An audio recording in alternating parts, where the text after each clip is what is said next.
The sound that woke Harrison Jennings from his sleep was so faint he almost thought he had imagined it. But there it was again, a soft rustling beneath the floorboards of his porch like some animal had made a nest in the crawlspace. He pulled himself from bed, the September night air cool against his skin as he grabbed his rifle and made his way through the dark house. The year was 1878, and out here on his ranch near Oklahoma City in the Oklahoma Territory, strange noises in the night could mean anything from a coyote to someone with less than honest intentions. Harrison stepped out onto the porch in his bare feet, the wooden planks still warm from the day's heat. He stood there listening, his finger resting lightly on the trigger guard.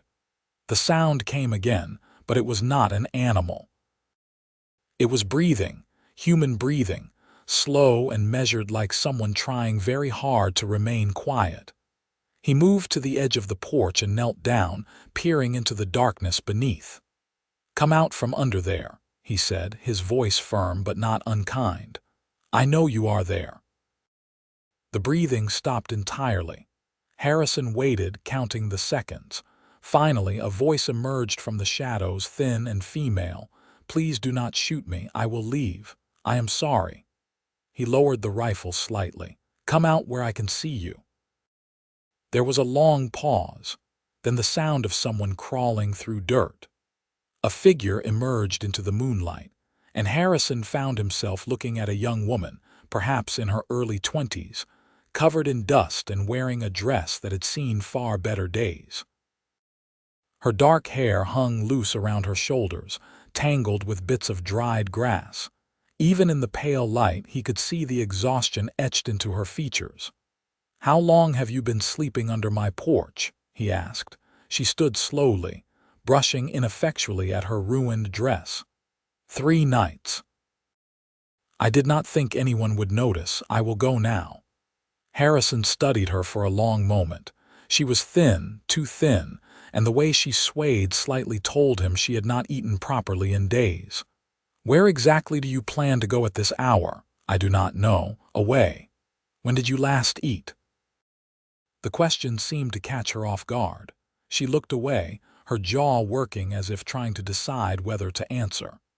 "Yesterday morning. A woman at the general store gave me half a biscuit." He set the rifle against the porch railing. "Wait here." Harrison went inside and returned a few minutes later with a plate of cold beef and bread left over from his supper. He held it out to her, and after a moment's hesitation, she took it. The way she ate told him everything he needed to know about her situation. She was starving. "What is your name?" he asked. She swallowed a mouthful of food. "Lily Ashford." "Well, Miss Ashford, my name is Harrison Jennings, and this is my ranch. I've got a spare room in the house that no one is using. You are welcome to sleep there instead of under the porch." Lily stopped eating and stared at him. "Why would you offer that?" "Because it is the decent thing to do. You can stay until you figure out where you are headed next. I cannot pay you." "I did not ask you to." He picked up his rifle. "Finish eating and come inside. The room is upstairs, second door on the left. There is a wash basin and clean linens." He turned and walked back into the house, leaving her standing there in the moonlight with the plate in her hands. Harrison knew she might run. She might take the food and disappear into the night, and he would never see her again. But something told him she would not. Something in those eyes had been desperate, yes, but also honest. He was right. 10 minutes later, he heard the front door creak open and soft footsteps in the hallway. He stayed in his bedroom, giving her space to find the room he had mentioned. The house settled into silence once more. Morning came with the rooster's crow, as it always did. Harrison dressed and went downstairs to start breakfast, half expecting to find the spare room empty and Lily gone. But when he passed by the door, he could hear the soft sound of breathing within. She had stayed. He made coffee and fried eggs with bacon, the smell filling the kitchen. It was not long before he heard footsteps on the stairs. Lily appeared in the doorway, looking cleaner but no less uncertain. She had washed her face and hands and attempted to tame her hair into a braid that hung over one shoulder. "Good morning," Harrison said, pouring coffee into 2 tin cups. "Sit down. Breakfast is almost ready." She sat at the table, her hands folded in her lap. "Mr. Jennings, I want to thank you for your kindness, but I should be going. I have imposed on you enough." "Where are you going?" "I will find work somewhere, perhaps at one of the other ranches or in town." Harrison set a plate of food in front of her. "Have you tried finding work in Oklahoma City?" "Yes." Her voice was quiet. "No one wants to hire a woman with no references and no family." "Can you cook?" "Yes." "Can you mend clothing?" "Yes." "Can you tend a garden?" "I grew up on a farm. I can do all of those things." Harrison sat down across from her with his own plate. "Then I will hire you. I need help around here. The house is a mess.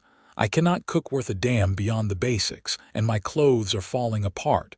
You can have room and board plus $20 a month."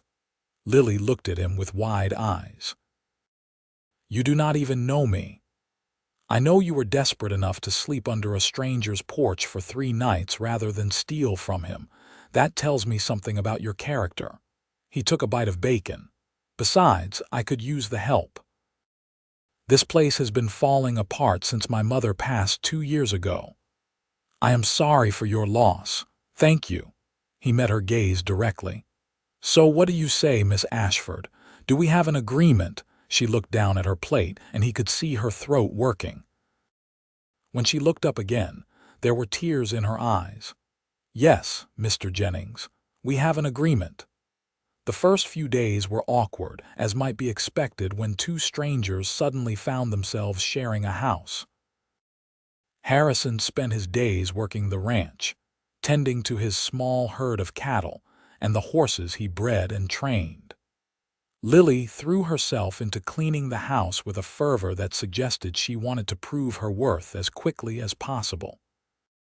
Harrison would come in from the fields to find floors scrubbed, windows washed, and meals waiting that were better than anything he had eaten in years. She worked from dawn until well after dark, and he began to worry she was pushing herself too hard.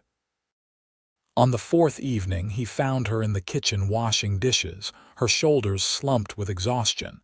He picked up a towel and began drying the plates. "You know," he said, "the agreement was for help, not for you to work yourself to death. I want to earn my keep. You are earning it. But you need to rest too. You were half-starved when you arrived. Your body needs time to recover." She scrubbed at a stubborn spot on a pot. "May I ask you something?" "Of course." "Why did you really help me?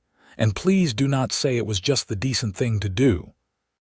"Plenty of decent people would have sent me on my way with a meal and nothing more." Harrison set down the dried plate carefully, thinking about his answer. "My mother used to say that we are all just one piece of bad luck away from being the person sleeping under someone else's porch. She believed in helping people when you could, because you never knew when you might need help yourself. She sounds like she was a good woman." "She was. She would have liked you, I think." Lily smiled, the first real smile he had seen from her.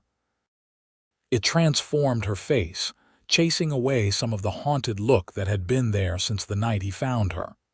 "I think I would have liked her too." As the weeks passed, they fell into a comfortable rhythm. Harrison would rise before dawn to tend to the animals, and Lily would have coffee and breakfast ready when he came in. They would eat together, talking about the work that needed to be done that day. Sometimes he would tell her stories about the ranch, about his parents who had claimed this land back in the early days of settlement. She listened with genuine interest, asking questions that showed she understood the hard work that went into building something from nothing. Lily spoke less about her own past, and Harrison did not push. He learned that she had come from Kansas, that her parents had died in a fire that destroyed their farm, and that she had no other family. The details of how she had ended up alone and destitute in Oklahoma territory remained unclear, but he figured she would tell him when she was ready. October arrived with cooler temperatures and the promise of winter to come. Harrison spent his days repairing fences and preparing the ranch for the harsh months ahead. Lily had transformed the house into a real home, with curtains in the windows, rugs on the floors, and the smell of bread baking almost every afternoon. One evening, as they sat on the porch after supper watching the sun set over the prairie, Lily finally told him the rest of her story. "After my parents died," she said, her voice quiet, "I went to live with my uncle in Wichita. He was my father's brother and he took me in. But he had a son, my cousin Thomas, who was a few years older than me. Thomas decided he wanted to marry me." Harrison felt his jaw tighten but said nothing, letting her continue. "I said no. I did not love him and I did not want to marry him. But my uncle said I owed it to the family, that Thomas would take care of me, and that I had no right to refuse given that they had taken me in after the fire. When I still refused, things got worse. Thomas started saying we were engaged whether I agreed or not. He told people in town that we were to be married in the spring. How did you get away? One night, Thomas got drunk and tried to force his way into my room. I hit him over the head with a lamp and ran. I took what little money I had saved and caught the first stage heading south. I thought I could find work in Oklahoma City, start over where no one knew me. But I ran out of money after the first week, and no one would hire me." She looked at him, her eyes reflecting the last light of the sun. "That is when I found your porch." Harrison was silent for a long moment, processing what she had told him. "Are you worried they might come looking for you?" "I do not think so. My uncle was ashamed that I ran. He told me when I left that if I walked out that door, I was no longer family. I doubt he would want people to know what happened. If anyone does come looking, you let me know. You are under my protection now." She reached over and placed her hand on his.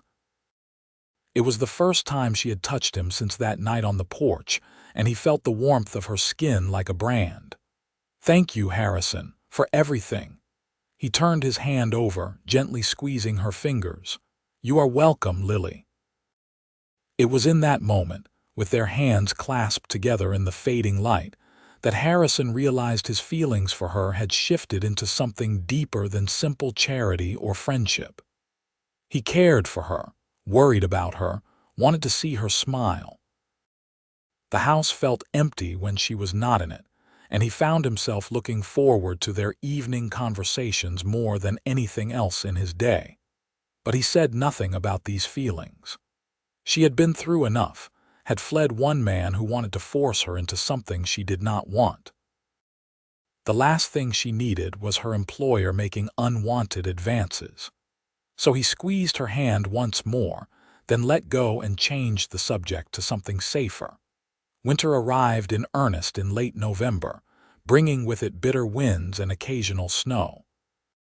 Harrison taught Lily how to shoot, reasoning that she should know how to defend herself if something happened while he was out working the ranch. She proved to be a quick study, her hands steady on the rifle as she learned to hit targets at various distances.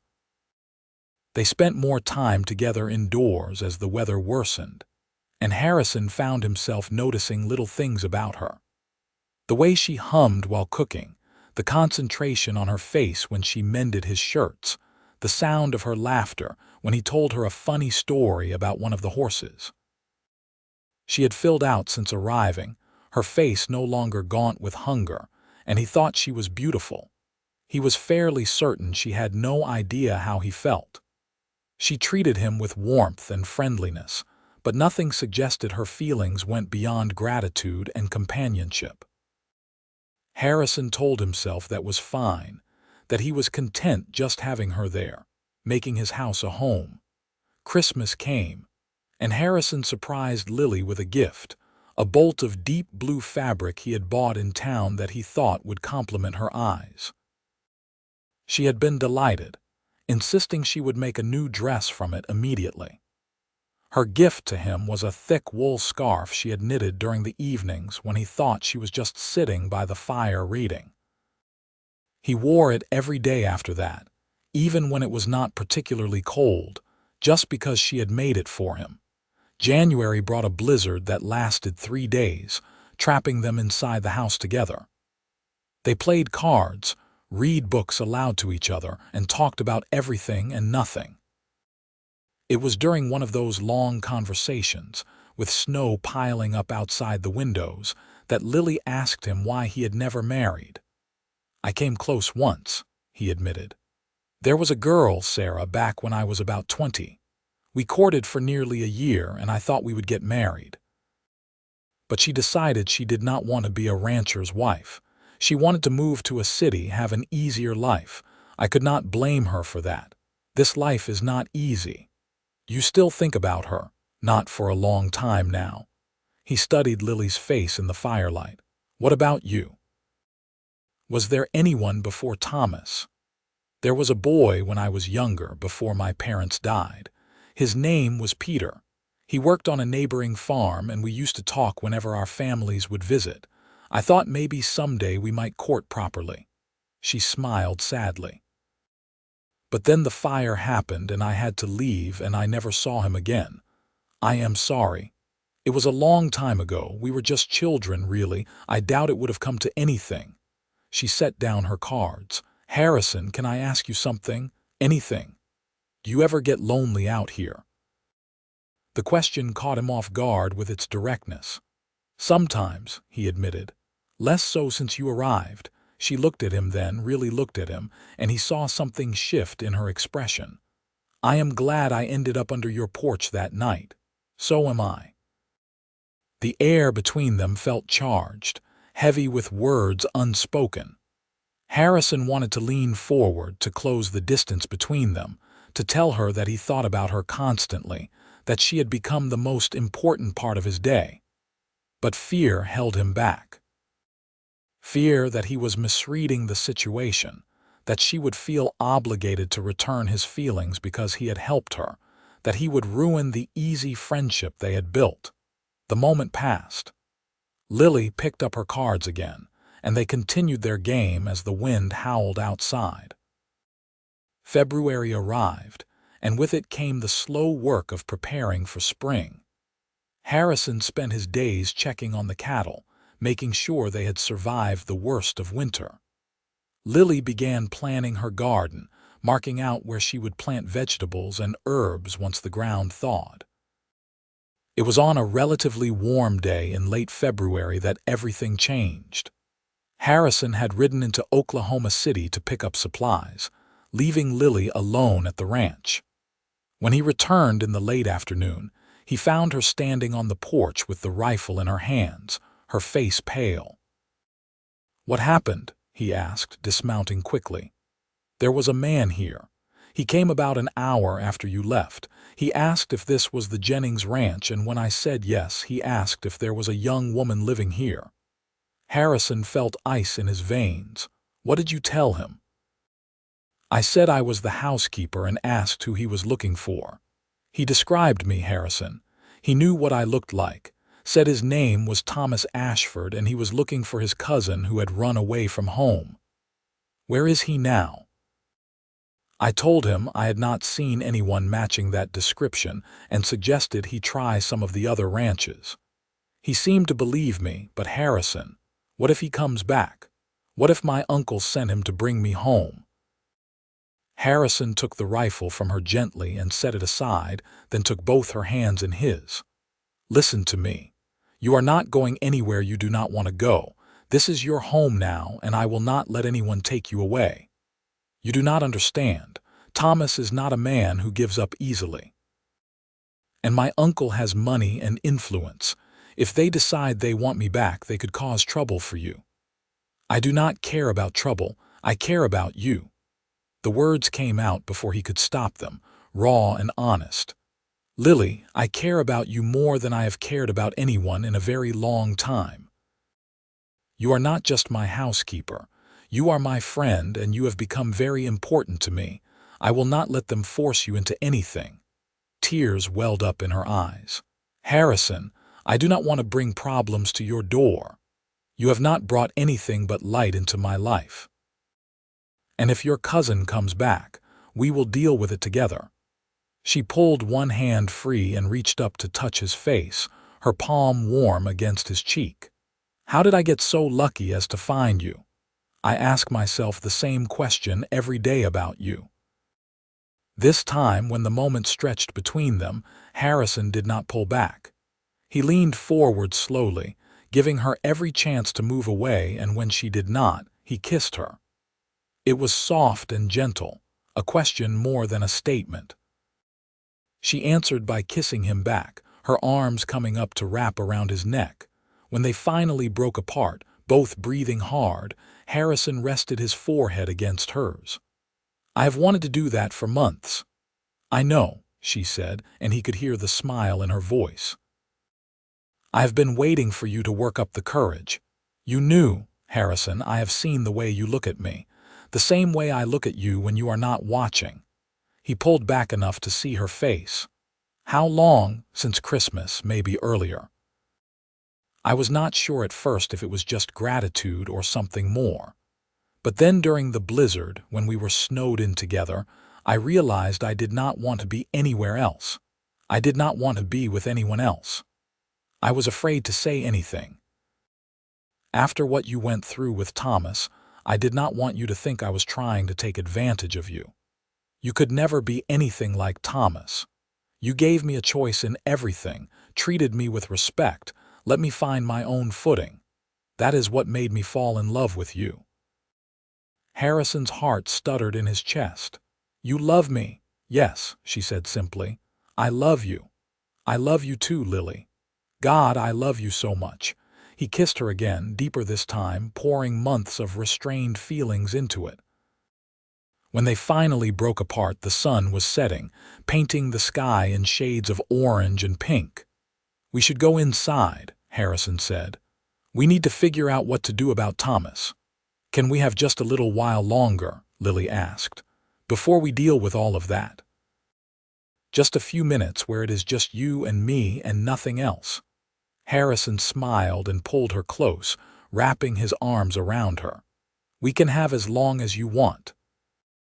They stood there on the porch as the sun dipped below the horizon, holding each other, both knowing that difficult times might be ahead, but taking comfort in the fact that they would face them together. The next morning, Harrison rode into Oklahoma City and went straight to the sheriff's office. Sheriff William Cooper had known Harrison's family for years and listened carefully as Harrison explained the situation. "So this Thomas Ashford is claiming Miss Lily is his cousin and ran away from her family?" Cooper asked, leaning back in his chair. "That is what he is saying. But the truth is he was trying to force her into a marriage she did not want. She is a grown woman, Sheriff. She has the right to decide where she lives and who she marries." "I agree with you, Harrison. But if this man and his father come back with legal claims, it could get complicated." "What kind of legal claims?"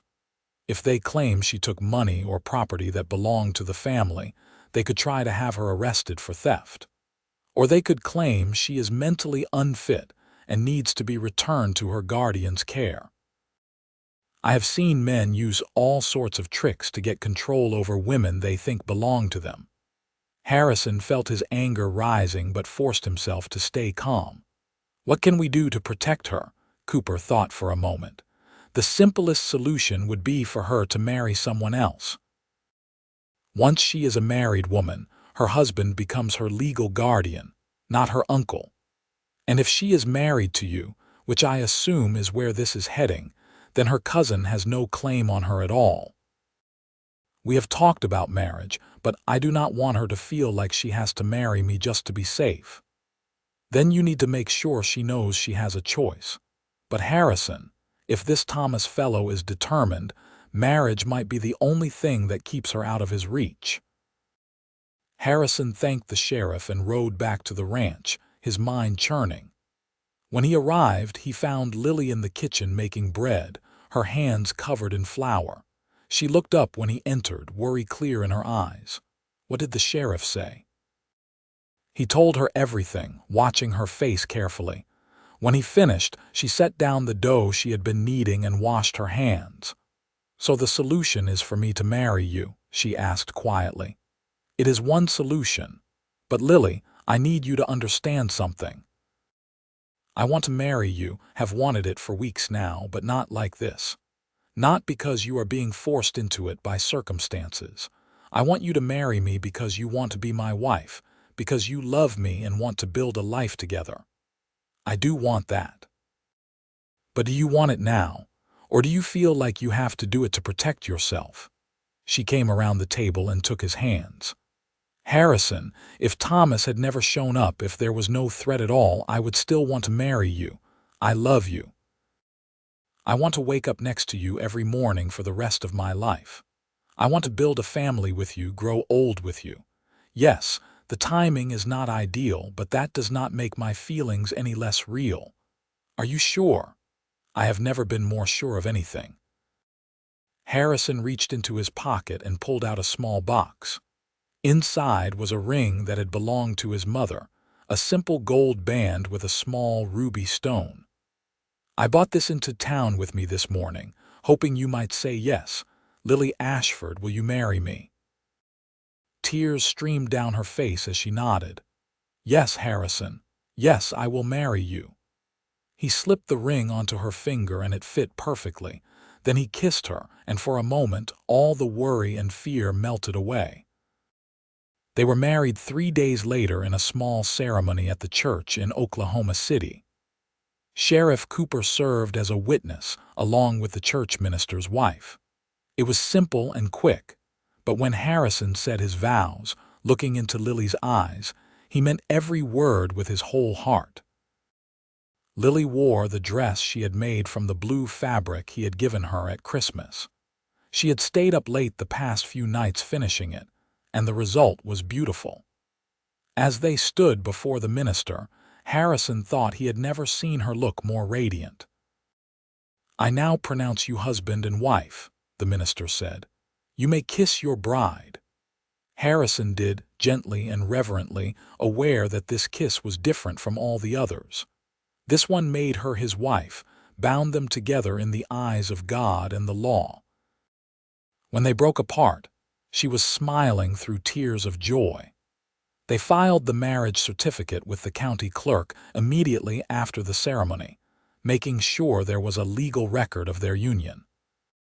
Harrison wanted everything documented, every piece of paper in order, so that if Thomas came back there would be no question about Lily's status. The ride back to the ranch was quiet, both of them lost in their own thoughts. As they approached the house, Harrison pulled the wagon to a stop. "What is wrong?" Lily asked. "Nothing is wrong. I just realized I am supposed to carry you over the threshold, and I cannot do that if we are sitting in a wagon." She laughed, the sound bright and happy. "I think I can walk." "Absolutely not. I am doing this properly." He helped her down from the wagon, then swept her up into his arms. She let out a surprised squeal, wrapping her arms around his neck as he carried her toward the house. He managed to get the door open without dropping her and carried her inside, not setting her down until they were well past the threshold. "There," he said, still holding her. "Now we are properly married." "You are ridiculous," she said, but she was smiling. "You married me anyway." "I did. And I would do it again." He kissed her then, and the kiss turned into more kisses, and they spent their wedding night discovering each other in ways they had not allowed themselves before. Harrison had been with women before, but this was different. This was not just physical desire, but something deeper, a joining of souls as much as bodies. Afterward, as they lay tangled together in his bed, now their bed, he held her close and thanked whatever providence had led her to sleep under his porch all those months ago. A week passed with no sign of Thomas or anyone else from Lily's past.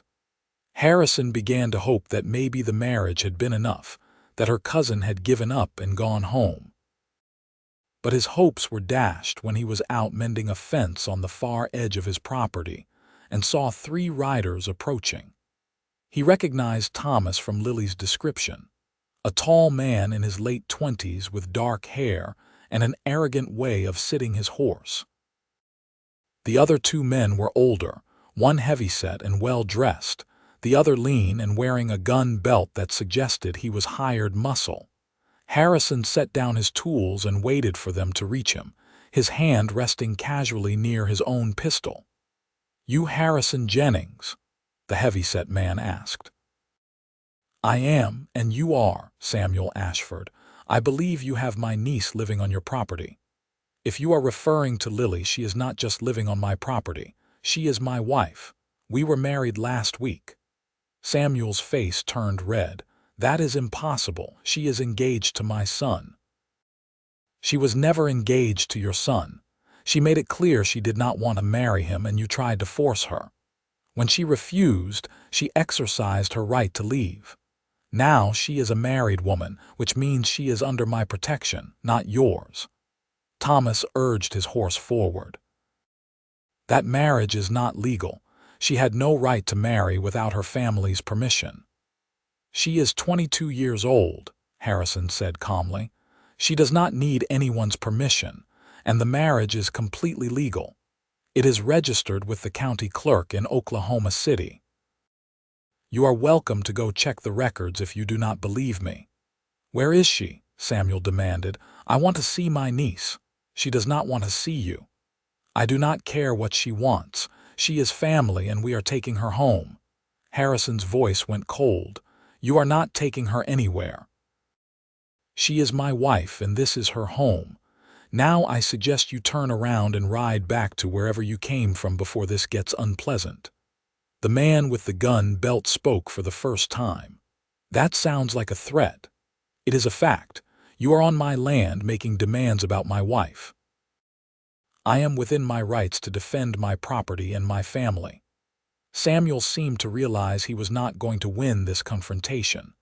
"This is not over, Jennings. I have lawyers. I will fight this marriage.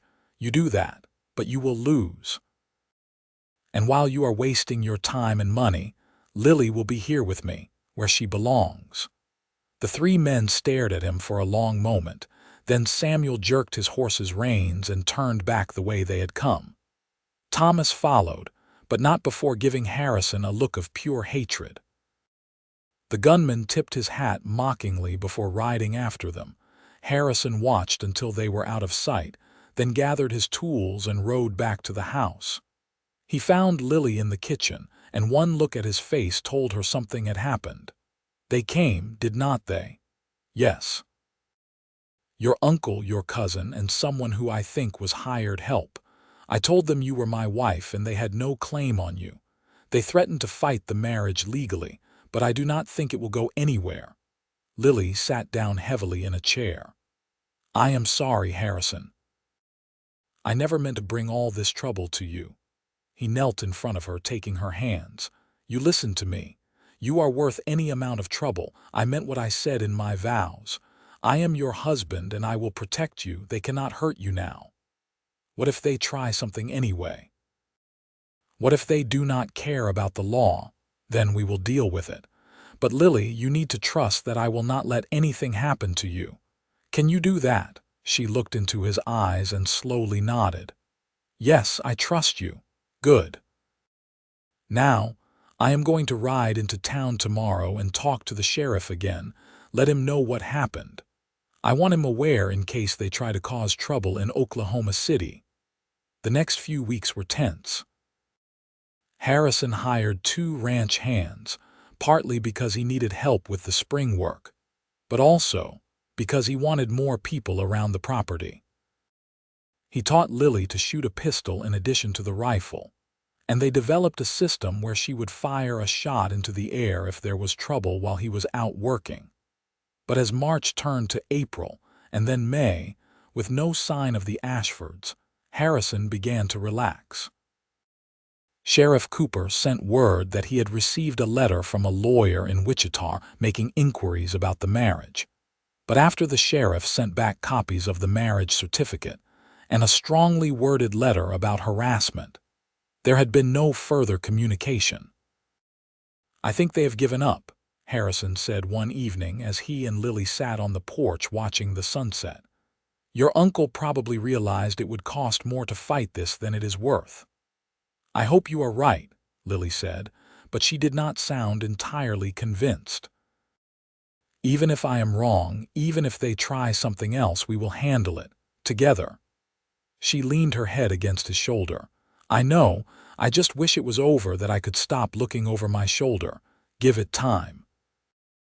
Every day that passes without them showing up is another day they are accepting reality. As summer arrived, life on the ranch settled into a new rhythm. The ranch hands, two brothers named Cole and Jesse who had worked cattle drives before settling in Oklahoma Territory, proved to be hard workers. With their help, Harrison was able to expand his herd and improve his breeding program for the horses. Lily transformed the area around the house, planting a garden that soon overflowed with vegetables and herbs. She also started keeping chickens, and the fresh eggs became a staple of their meals. The house itself had never looked better, and Harrison often found himself stopping in the middle of his work just to appreciate the life they were building together. In late June, Lily told him she was pregnant.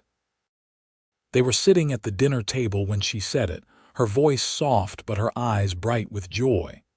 "Are you sure?" Harrison asked, his heart pounding. "Yes, I have missed my monthly courses twice now, and I have been sick in the mornings. I am sure." He came around the table and pulled her into his arms, holding her tight. "A baby. We are going to have a baby." "You are happy." "Happy. Lily, I am overjoyed. This is wonderful news." They held each other for a long time, both contemplating the change this would bring to their lives. That night, lying in bed with his hand resting on her still flat stomach, Harrison thought about the future. His child would grow up on this ranch, would learn to ride horses and tend cattle, would know the satisfaction of working the land. And most importantly, his child would grow up knowing love from both parents in a home filled with warmth and laughter. The pregnancy progressed smoothly through the summer and into fall. As Lily's belly grew, Harrison found himself becoming increasingly protective, almost to the point of being overbearing. She finally had to sit him down and explain that she was pregnant, not made of glass, and she was perfectly capable of continuing her work around the house. "I know you are trying to take care of me," she said patiently, "but I need you to trust that I know my own limits. If I need help, I will ask for it. I just worry about you. I know, and I love you for it, but Harrison, I have never been happier in my life. I am healthy, the baby is healthy, and everything is going well. You need to stop treating me like I might break." He knew she was right, but it was hard not to worry. She had become the center of his world, and the thought of anything happening to her or the baby terrified him. Winter came again, and with it came snow and cold winds. Lily's belly was large now, and they expected the baby to arrive sometime in February. Harrison made sure they were well stocked with supplies, not wanting to risk a trip to town in the middle of winter with Lily so close to her time. On a freezing night in mid-February, Lily woke him with a hand on his shoulder. "Harrison," she said quietly, "it is time." He bolted upright, immediately wide awake. "The baby." "Yes. The pain started about an hour ago. They are getting closer together." Harrison had planned for this, had arranged for the doctor from Oklahoma City to be available, but looking out the window at the blizzard raging outside, he knew there was no way to get the doctor here in time. "All right," he said, forcing himself to stay calm. "I need you to tell me what to do." Lily had attended births before back on her family's farm, and she walked him through the process even as her own labor progressed. Hours passed, long and difficult.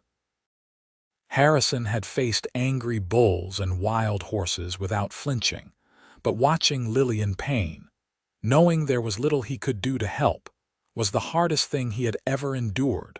Finally, as dawn was breaking and the storm was beginning to ease, their son was born. Harrison caught him, his hands shaking, and wrapped him in the clean linens they had prepared. The baby let out a strong cry, and Harrison felt tears streaming down his face. "You did it," he said to Lily, who was exhausted but smiling. "He is perfect. You are amazing." He placed the baby in her arms, and she looked down at their son with an expression of pure love. "Hello, little one," she whispered. "Welcome to the world." They named him Henry after Harrison's father. The baby had dark hair like his mother, and what Harrison swore were his own gray eyes, though Lily insisted it was too soon to tell. The first few weeks with a newborn were exhausting. Henry had strong lungs and used them frequently, especially at night. But Harrison did not mind the sleepless nights or the constant demands. Every time he looked at his son, he felt a surge of love so powerful it almost overwhelmed him. Lily proved to be a natural mother, patient and loving even when she was clearly exhausted. Harrison helped as much as he could, learning to change diapers and rock the baby to sleep. They worked together as a team, supporting each other through the challenges of new parenthood. Spring arrived, bringing with it warmer weather and new life to the ranch. Harrison stood on the porch one morning, holding Henry in his arms while Lily worked in her garden. The baby was 3 months old now, starting to smile and make sounds that might eventually become words. "See that?" Harrison said to his son, pointing at the garden. "That is your mother. She is the strongest, bravest, most wonderful woman in the world, and you and I are very lucky to have her." Henry made a gurgling sound that Harrison chose to interpret as agreement. Lily looked up and waved, her face lit with happiness. Harrison waved back, marveling at how much his life had changed. A year and a half ago, he had been alone, going through the motions of running his ranch but not really living. Then Lily had appeared, sleeping under his porch, and everything had transformed. As summer progressed, they heard news that put their minds at ease regarding the Ashford situation. Samuel Ashford had died of a heart attack in April. While Harrison did not celebrate the man's death, he recognized it meant one less person trying to interfere in their lives. Thomas, according to sources in Wichita, had moved to St. Louis and married someone else. The threat that had loomed over them for so long had finally dissipated. "It is really over," Lily said when Harrison told her the news. "We are finally free." "We have been free since the day we got married," Harrison corrected. "But yes, now there is no one left who might try to cause trouble." She kissed him, long and deep, then rested her head against his chest. "I love you, Harrison Jennings. I love you too, Lily Jennings." The years that followed were good ones. Henry grew into a sturdy, curious boy who followed his father everywhere, learning the ways of the ranch. When he was 4, his sister Emma was born, a tiny thing with her mother's dark hair and her father's stubborn chin. 2 years after that came another daughter, Rose, who had red hair that seemed to come from nowhere, until Lily remembered her grandmother had been a redhead. The ranch prospered under Harrison's management. His horses gained a reputation for quality, and he regularly sold breeding stock to buyers from across the territory and beyond. The cattle herd grew, and he hired more hands to help manage the expanded operation. Lily continued to be his partner in everything. She managed the household, raised their children, and served as his sounding board when he was making decisions about the ranch. The love between them only deepened with time, weathering the inevitable challenges and disagreements that came with any marriage. On their 10th wedding anniversary, Harrison took Lily into Oklahoma City for dinner at the nicest restaurant in town. It was rare for them to have an evening alone, having left the children with the ranch hands and their wives, and they savored every moment. 10 years, Lily said, raising her glass. Sometimes it feels like forever, and sometimes it feels like yesterday. I know what you mean. I can still remember the first time I saw you crawling out from under that porch covered in dust. I must have looked terrible. You looked like someone who needed help, and I am so glad I was able to give it to you. You gave me everything, Harrison. A home, a family, a life I never dreamed I could have. I was lost and you found me. We found each other, he corrected, and we built this life together. They clinked glasses and drank, their eyes meeting across the table with the comfortable intimacy of two people who knew each other completely. As they walked back to the hotel where they would spend the night, before returning to the ranch in the morning, Lily slipped her hand into Harrison's. "Thank you," she said. "For what?" "For being exactly who you are. For loving me, for giving me a family, for making me happier than I ever thought possible." Harrison stopped walking and pulled her close, there on the main street of Oklahoma City with people passing by on either side. "I could say the same to you. You took my house and made it a home. You gave me children and laughter and purpose.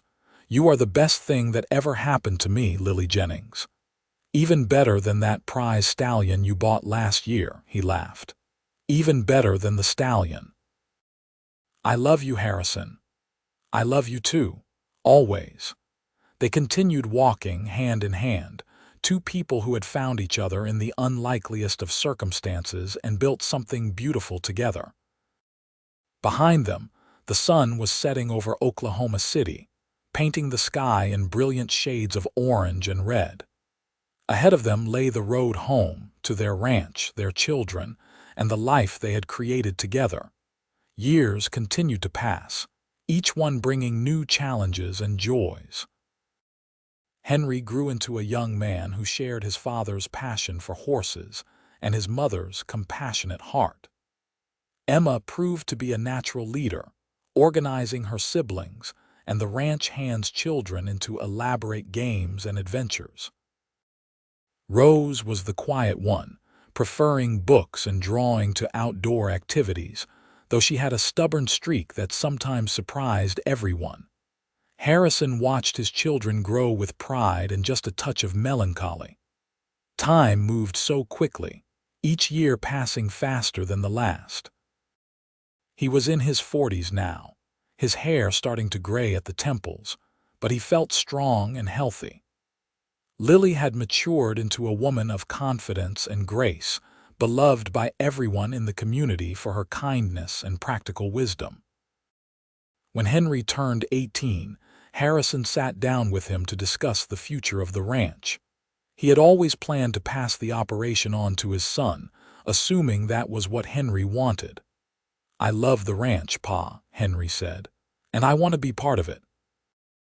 But I also want to try some new things, maybe expand into different areas." "What did you have in mind?" "I have been reading about new breeding techniques, ways to improve the herd quality even more. And I think we should consider growing some crops, not just raising animals." Diversification makes sense. Harrison felt a surge of pride. His son was not just willing to inherit what had been built but wanted to improve upon it. "Tell me more." They talked for hours, Harrison listening as Henry laid out his vision. It was good, thoughtful, and showed real understanding of both the land and the business. When they finally finished, Harrison clapped his son on the shoulder. "You have my blessing to try whatever you think is best. This ranch will be yours someday, and you should start putting your stamp on it now." "Thank you, Pa. That means everything to me." That evening, Harrison told Lily about the conversation. "Our boy is growing up," she said with a mixture of pride and sadness. "Soon he will be looking for a wife, starting his own family. I know. It seems like just yesterday he was a baby in my arms. Time is strange that way. It crawls when you are in the difficult moments, then you blink and 20 years have passed." Harrison pulled her close. "I would not change a single moment of it. Well, maybe a few of the sleepless nights when the children were babies," she laughed. "Those were hard, but worth it. Absolutely worth it." They sat together in comfortable silence, watching the sun set through the window. This was Harrison's favorite time of day, when the work was done, and he could simply be with his wife, enjoying the peace they had built together. More years passed. Emma married a young lawyer from Oklahoma City and moved to town, though she visited the ranch frequently with her husband and, eventually, her own children. Rose surprised everyone by announcing at 16 that she wanted to go to college, one of the new women's colleges back east. Harrison and Lily discussed it at length and decided to support her ambition, proud that their daughter wanted to pursue education, even though it meant being far from home. Henry did eventually marry, a sweet young woman named Charlotte who had grown up on a neighboring ranch.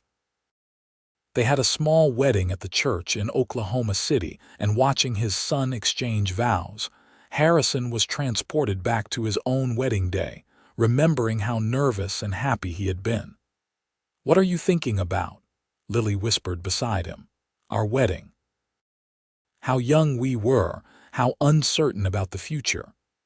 But not uncertain about each other. No, never about each other." Henry and Charlotte built a small house on the far side of the ranch property, close enough to be part of the operation but far enough to have their own space. It worked well, and Harrison enjoyed watching his son take on more and more responsibility for running the ranch. On Harrison's 50th birthday, the whole family gathered for a celebration.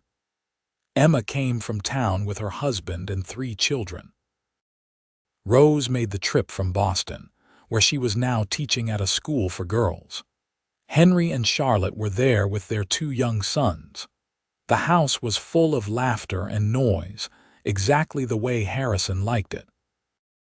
After dinner, as the children played outside and the adults sat talking, Harrison looked around the room at his family. This was his legacy, he realized. Not just the ranch or the horses or the land, but these people. His children, his grandchildren, all of them here because of a choice he had made one night to help a desperate young woman sleeping under his porch. "You have that look on your face," Lily said, settling into the chair beside him. "What look?" "The one you get when you are feeling sentimental and nostalgic," he smiled. "Can you blame me? Look at all of this, our family, our home, everything we have built together. It is overwhelming sometimes. In a good way, in the best way." She took his hand, her fingers intertwining with his. "We did well, did not we? We did better than well. We built something beautiful. I could not have done it without you. That works both ways, you know. You made all of this possible, Lily. You brought life and love and laughter into this house. You gave me a family, a real home. Everything good in my life started the night I found you. I was so scared that night. I did not know what would happen to me, where I would go, how I would survive. And then you appeared, offering kindness when I expected nothing. You saved my life, Harrison. And you saved mine, though I did not even know I needed saving until you arrived." They sat holding hands, watching their family, 2 people who had found each other in the darkness and built a life filled with light. As the years continued to accumulate, Harrison and Lily gradually stepped back from the day-to-day running of the ranch, letting Henry take over completely. They remained available for advice and still helped where they could, but increasingly their days were spent in quieter pursuits. Harrison worked with the younger horses, teaching them the basics before passing them on to Henry for advanced training. Lily tended her garden, which had expanded over the years to include flowers as well as vegetables, and spent time with her grandchildren when they visited. They traveled occasionally, visiting Rose in Boston and seeing parts of the country they had never explored before. But they always came home to the ranch, to the land that had been the foundation of their life together. On the evening of their 25th wedding anniversary, Harrison and Lily sat on the porch watching the sunset, as they had done thousands of times before. The porch had been rebuilt and expanded over the years, but it was still the same place where their story had begun. "Do you remember the first time we sat here together?" Harrison asked, "after you found me. You made me dinner and we sat right here while I ate. You were so thin and frightened. I wanted to help you so badly, but I did not know how. You did exactly what I needed. You gave me safety and respect and, eventually, love. You gave me everything. We gave each other everything." Lily leaned against him, her head on his shoulder. "If you could go back and do it all again, would you change anything?" Harrison thought about this seriously. There had been hard times, of course. The threat from her family, the difficult births of their children, the droughts and harsh winters, and all the other challenges that came with life on a ranch. But through it all, they had faced everything together, their love growing stronger with each obstacle overcome. "No," he said finally, "I would not change a single thing. Every moment, good and bad, led us here, and here is exactly where I want to be." "Me too," Lily whispered. "Me too." The sun dipped below the horizon, and stars began to appear in the darkening sky. Inside the house, they could hear the sounds of Henry's family, who had come for dinner to celebrate the anniversary. Their grandchildren were laughing, and Charlotte was singing as she helped clean up from the meal. "We should go inside," Lily said, but she made no move to get up. "In a minute. Let us sit here a little longer." So they sat. Two people who had built a life together from nothing, who had taken a chance on each other and been rewarded beyond measure. The ranch stretched out around them, prosperous and peaceful, a testament to their hard work and dedication. But more than that, it was a testament to their love, to the bond they had forged that night when Harrison had found a frightened young woman sleeping under his porch and decided to help her. That decision had changed both their lives in ways neither could have imagined. It had led to this moment, to this family, to this love that had sustained them through a quarter-century of marriage and would sustain them for whatever years remained. Eventually, they did go inside, joining their family for cake and celebration. But throughout the evening, Harrison and Lily would catch each other's eye and share a smile, remembering where they had started and marveling at where they had ended up. Years continued their relentless march forward.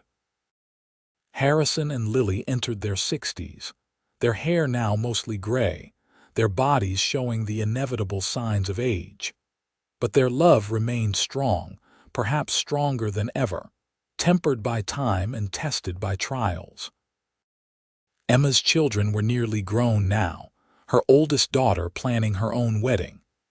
Rose had married a professor in Boston and had twin daughters who were the delight of their grandparents' hearts. Henry and Charlotte's boys were teenagers, already helping run the ranch and showing signs they would carry on the family legacy. The ranch itself had evolved with the times. New technologies were changing the way ranching was done, and Henry had embraced these changes while still maintaining the core values his father had taught him. The Jennings name was respected throughout Oklahoma Territory and beyond, known for quality livestock and honest dealing. On a warm spring day in their 32nd year of marriage, Harrison was working with a young horse in the corral when he felt a sharp pain in his chest. He managed to walk back to the house before the second pain hit, this one bringing him to his knees. Lily found him there on the porch and immediately sent for the doctor. Harrison was confined to bed for 2 weeks, the doctor explaining that his heart had been strained and he needed complete rest. It was the first time in his life Harrison had been seriously ill, and it frightened both of them. "You are not allowed to die," Lily told him fiercely, sitting by his bedside. "Do you understand me? We have too much left to do, too many grandchildren to watch grow up. You do not get to leave me yet." "I am not planning on going anywhere," Harrison assured her, though the episode had shaken him. "But Lily, if something did happen to me, you know you would be fine. You are the strongest person I know. I do not want to be strong without you. I want us to grow old together the way we always planned. And we will." This was just a warning, telling me to slow down and take better care of myself. "I promise I will do that." He kept his promise, cutting back on the physical labor and leaving more of the ranch work to Henry and the hands. It was difficult for him at first, watching others do work he had always done himself, but he gradually adjusted to his new limitations. What he discovered was that retirement had its own rewards.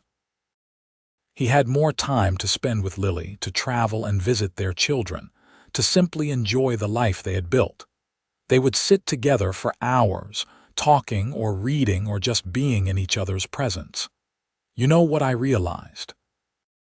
Harrison said one day as they sat in the garden Lily had spent decades cultivating. "I spent so many years working to build something, to create security for our family, that I sometimes forgot to simply enjoy what we had. But now, I am finally learning to appreciate the present moment instead of always thinking about the future." "Better late than never," Lily said with a smile. "And we have many present moments ahead of us." They did have many moments, days and months and years of quiet contentment. They celebrated the marriages of their grandchildren, welcomed great-grandchildren into the family, and watched the ranch continue to thrive under Henry's leadership. On their 40th wedding anniversary, the family threw an enormous celebration. Children and grandchildren and great-grandchildren filled the ranch, along with friends and neighbors from throughout the territory. There was food and music and dancing, and Harrison and Lily found themselves the center of attention, which embarrassed them both a little but also filled them with joy.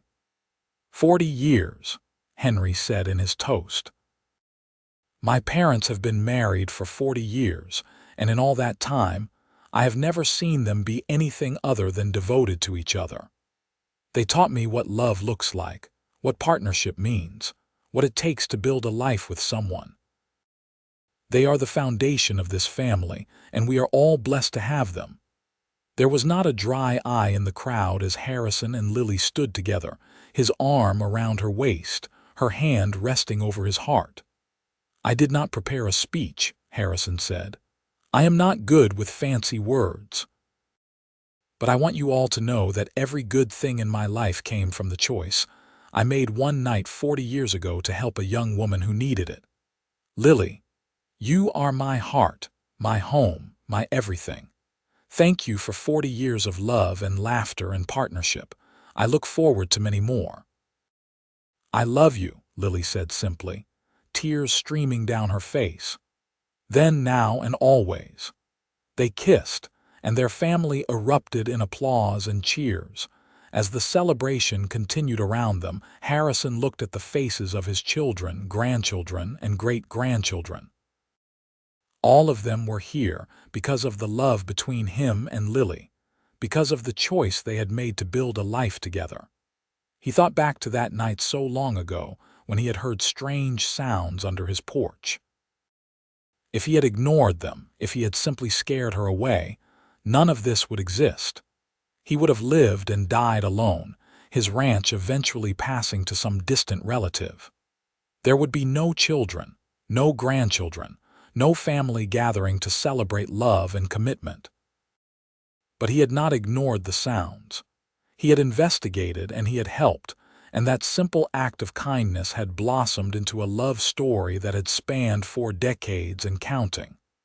"What are you thinking about?" Lily asked, as she so often did when she caught him in a contemplative mood. "About how lucky I am, about how one small choice changed everything. It was not a small choice. It was you seeing someone in need and deciding to help. That is who you are, Harrison.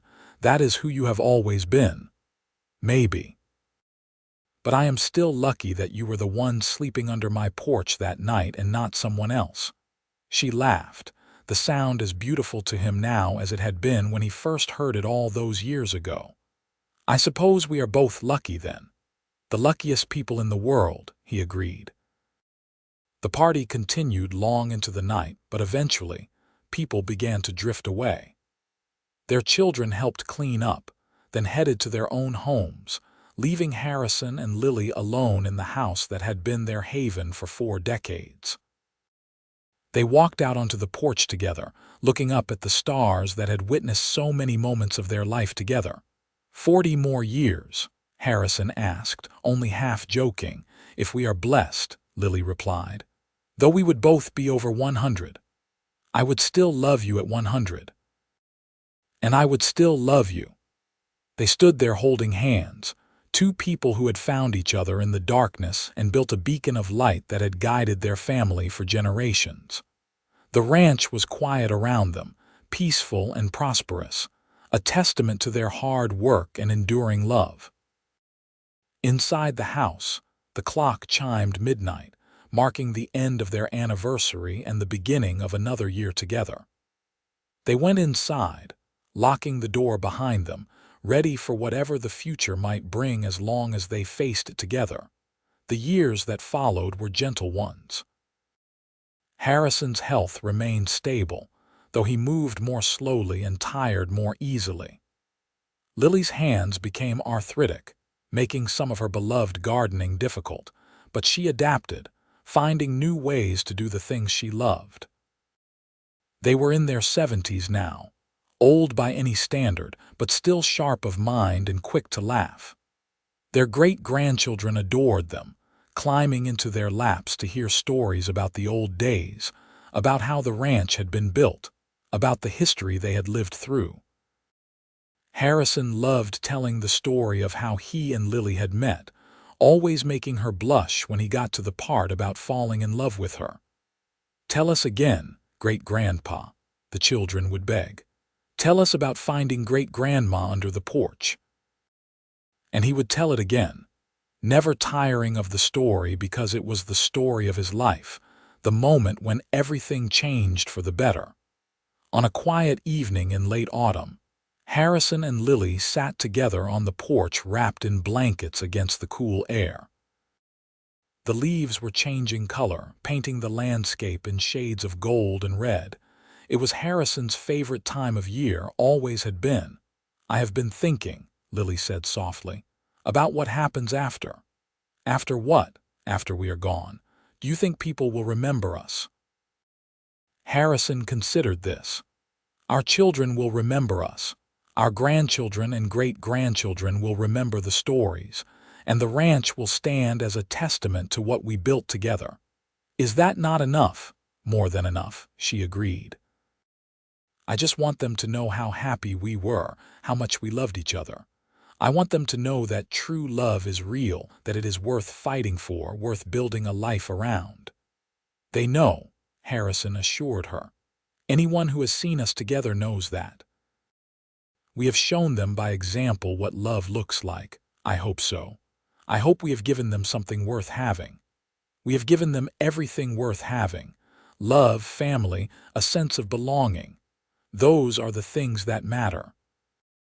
They sat in comfortable silence as the sun set, painting the sky in brilliant colors. This was their time, had been for over 40 years, these quiet moments at the end of the day when they could simply be together. "Harrison," Lily said after a while. "Yes. Thank you for finding me that night. Thank you for not sending me away. Thank you for staying. Thank you for loving me, for building this life with me. You made everything possible. We made it possible together." "Together," he agreed. Harrison and Lily lived to celebrate their 50th wedding anniversary, a milestone that brought the family together once again in a massive celebration. By this time, they were in their mid-70s, their bodies frail but their minds still sharp and their love still strong. The anniversary party was bittersweet, as everyone understood that time was growing short. But it was also joyful, a celebration not just of a marriage but of a legacy, of the family and the life that had grown from the love between two people. Harrison died peacefully in his sleep 2 years later at the age of 77. He went to bed one night after telling Lily he loved her, as he had every night for over 50 years, and simply did not wake up. The doctor said it was his heart, finally giving out after a long and full life. Lily grieved deeply, as anyone would after losing a partner of 52 years. But she was not alone. Her children and grandchildren surrounded her with love and support, helping her through the darkest days. She lived for 3 more years, spending her time with family, tending her beloved garden as much as her arthritis would allow, and talking to Harrison as if he were still there beside her. In a way, he was. His presence was in every corner of the house they had shared, in every tree they had planted, in every fence post he had mended. When Lily died at the age of 82, it was in the same bed where Harrison had passed, in the house they had made a home together. Her last words were, "I am coming, my love." And those who were with her swore she had smiled as if seeing someone waiting for her. They were buried side by side in the cemetery overlooking the ranch, their headstones simple but bearing an inscription that told their story. Harrison and Lily Jennings, together in life, together in eternity. Their love built a legacy that will endure. The ranch continued under Henry's stewardship and would eventually pass to his sons and their children after them. The house was maintained with care, preserved as a reminder of the people who had built it and the love they had shared within its walls. Years turned into decades, and still the story was told. Great-great-grandchildren would visit the ranch and hear about Harrison finding Lily sleeping under the porch, about how he had given her a room and then his heart. They would hear about the life the couple had built together, about the love that had sustained them through 52 years of marriage and beyond. The story became legend within the family, a reminder that kindness and compassion could change lives, that love could bloom in the most unexpected places, that 2 people who chose each other could build something that would last long after they were gone. And on quiet autumn evenings, when the sun set over the ranch in shades of gold and red, if you sat very still on the old porch and listened carefully, some said you could almost hear them. The soft murmur of Harrison's voice telling Lily he loved her, the gentle sound of her laughter in response. The echo of a love story that had begun with an act of kindness and had grown into something beautiful, something eternal, something that would never truly end as long as there were people to remember and tell the tale. The ranch stood as their monument, the family they had created their legacy, and the love they had shared their gift to the world. In a time and place that could be harsh and unforgiving, they had created a haven of warmth and acceptance. They had shown that love could triumph over adversity, that kindness could change the course of lives, and that 2 people bound together by choice and commitment could build something that would outlast them both. This was the story of Harrison and Lily Jennings, the rancher who found a woman sleeping under his porch and gave her a room and then his heart, and the woman who had given him everything in return. It was a story of love and family, of kindness and compassion, of 2 souls who had found each other in the darkness and had built a beacon of light that would shine on for generations to come. Their children, grandchildren, great-grandchildren, and all who came after would carry forward the values they had lived by. They would remember that true love exists, that it is worth waiting for, worth fighting for, worth building a life around. They would remember that sometimes the greatest adventures begin with the smallest acts of kindness, and that the choice to help someone in need can change not just one life, but the course of countless lives to come. And so their story lived on, told and retold, a testament to the enduring power of love and the impact 2 people can have when they choose each other, choose kindness, and choose to build something beautiful together. In the end, it was not the land or the cattle or the horses that mattered most. It was the love, the family, the legacy of compassion and commitment that Harrison and Lily had left behind. Their story had a beginning under a porch one September night in 1878. It had a middle filled with love and laughter, challenges overcome and joys celebrated. And it had an ending, though not truly an end, for their love continued in the hearts of those they had touched, in the family they had created, in the values they had lived by and passed on. Harrison and Lily Jennings had lived fully, loved deeply, and left the world better than they had found it. What more could anyone ask from a life? What more could anyone ask from a love story? Nothing more, nothing less. Just a simple truth that had sustained them through more than 50 years together and would sustain their memory for generations to come. Love, freely given and gratefully received, could transform everything.